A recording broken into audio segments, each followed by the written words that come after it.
दोस्तों नमस्कार। आज आपके सामने एक बहुत ही अच्छी दिल को छू लेने वाली एक लड़की के जीवन की एक स्टोरी मैं आपको शेयर कर रहा हूं। दोस्तों एक लड़की थी माधुरी। वो बहुत ही ज़्यादा खूबसूरत और होनहार लड़की थी। उसके घर में केवल दो ही और मेंबर थे, उसके पापा और उसकी मम्मी। जो माधुरी के पिता थे वो बहुत ही एक नंबर के शराबी और अय्याश किस्म के इंसान थे।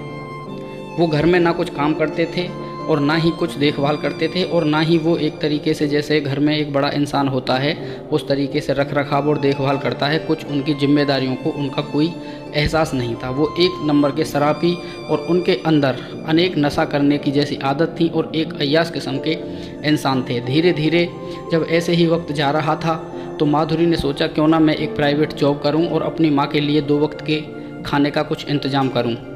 तो उसने एक स्कूल में प्राइवेट जॉब कर ली जहां उसको 6,000 रुपये महीने के हिसाब से पेमेंट मिलता था।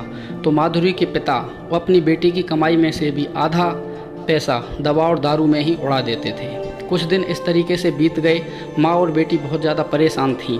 तो एक दिन उस माधुरी के मन में एक विचार आ रहा था कि जिस तरीके से मेरे पापा मेरी मम्मी के साथ में अभद्र व्यवहार करते हैं, कहीं ऐसा ना हो कि आगे भविष्य में चलकर जिस लड़के से मेरी शादी हो वो भी लड़का ऐसा ही निकल जाए। वो इन्हीं ख्यालों में डूबी रहती थी, क्योंकि उसने अपने परिवार में बहुत कलेश जैसी स्थिति अपनी मम्मी और पापा के बीच में देखी थी। एक बार कुछ दिनों के बाद एक उस माधुरी के लिए एक रिश्ता आया। वो जो लड़का था उसकी उम्र करीब 40 वर्ष थी और माधुरी की उम्र अभी केवल 16 और 17 वर्ष ही थी। माधुरी जब ऐसी कंडीशन में आई तो उसको बड़ा ही दुख हुआ और सोचने पर मजबूर हो गई। लेकिन उसके पापा ने अपनी घरवाली को और माधुरी को बताया कि लड़का बहुत ज़्यादा अमीर है और इसके अंदर कोई किसी तरीके का ऐब भी नहीं है और बहुत धनवान है। तो वो इसी तरीके से शादी की जिद पर अड़ गए। जब माधुरी की मम्मी ने शादी का विरोध किया तो माधुरी के पापा ने उनको बहुत मारा। शराब पी नशा करके उनको बहुत मारा, इतना मारा कि वो बेचारी खाट में ही पड़ गई और 3-4 दिन के बाद में उनका स्वर्गवास हो गया। वो मर जाती हैं। इतनी पिटाई करी थी। अब माधुरी डर जाती है और वो अपने पिता के डर की वजह से उस 40 साल के लड़के के साथ में शादी करने को तैयार हो जाती है। इसी तरीके से जब शादी होकर जब वो जाती है, जब उनका ससुराल में आप जाना हुआ माधुरी का, तो वो बस यही सोच रही थी कि कहीं मेरा पति भी बहुत ज़्यादा नशा करने वाला और गलत आदतों का व्यक्ति ना हो। अगर इस तरीके की कंडीशन हुई तो मेरा तो जीवन पूरा बर्बाद हो जाएगा। जब पहली बार वो माधुरी ससुराल में पहुंची तो उसका पति लड़खड़ाते हुए कदमों के साथ में उसके पास में आया। तो उसको एहसास हो चुका था कि शायद ये भी बहुत ज़्यादा नशा करता है, लेकिन उसके पति ने झूठ बोल कर के मेरे ठोकर लगी है इसलिए मेरे कदम लड़खड़ा गए हैं, मैं इसलिए थोड़ा सा डगमगाए कदमों से यहाँ पर आया हूँ।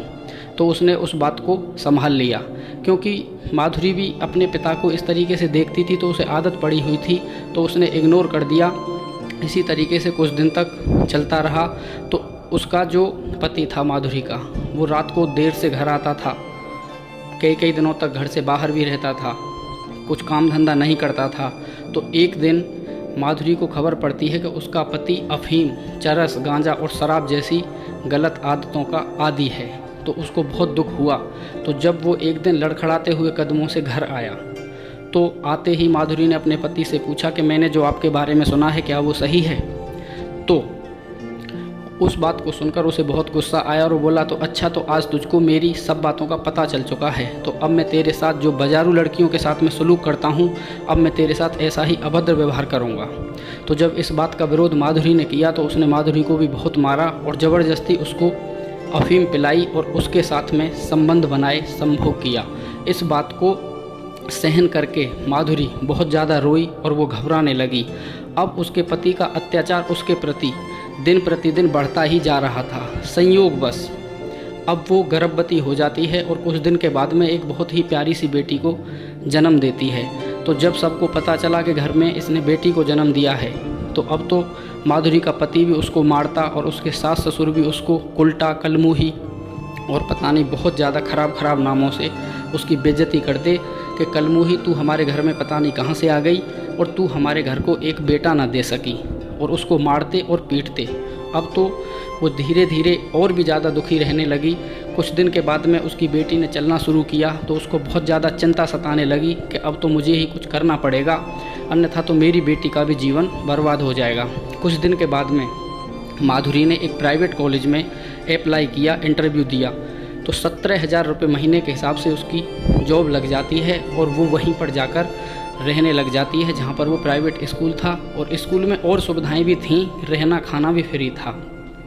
तो जब वो घर को छोड़कर जाने लगी तो उसका विरोध किसी ने नहीं किया। जब इस बात का पता उस माधुरी के पति को लगी तो उसने उसको फिर वहाँ पर मारा और बोला कि मैं तुझको कहीं भी बाहर नहीं रहने दूंगा। लेकिन जैसे तैसे करके अपनी जान छुड़ाकर वो उसको पुलिस में गिरफ्तार कराने का हवाला देते हुए वहाँ से चली गई। कुछ दिन के बाद में जब थोड़ा सा समय और बीता तो वो बहुत ज़्यादा परेशान होकर, तंग होकर तलाक के कागज़ बनवाकर माधुरी के पास में पहुंचता है। लेकिन माधुरी ने पहले से ही तलाक के पेपर साइन करके रखे हुए थे और उसके मुंह पर दे मारे बोला, आज के बाद मेरे पास में आने की कोई ज़रूरत नहीं है, तुम्हें जहां रहना है अपना रहो, मैं अपना जीवन अलग काटूंगी और अपनी बेटी को अच्छा पढ़ाऊँगी लिखाऊँगी, अन्यथा तुम तो एक दिन इसको भी कहीं वेश्यालय में जाकर बैठा दोगे।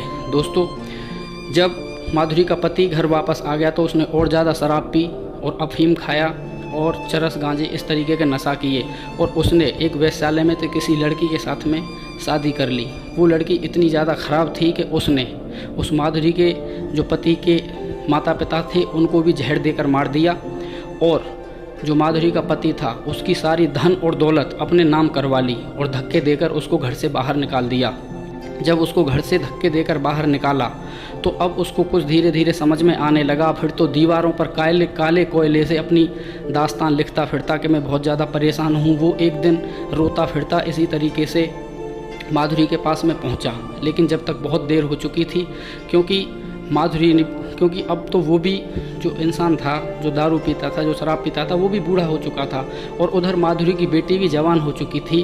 उसने अपनी बेटी की शादी एक अच्छे होनहार डॉक्टर से करा दी और वो भी अपना आसान तरीके से जीवन को जीने लगी, क्योंकि अब उसकी ज़िंदगी में कोई दुख नहीं था, वो अपनी ज़िंदगी की खुद मालिक थी।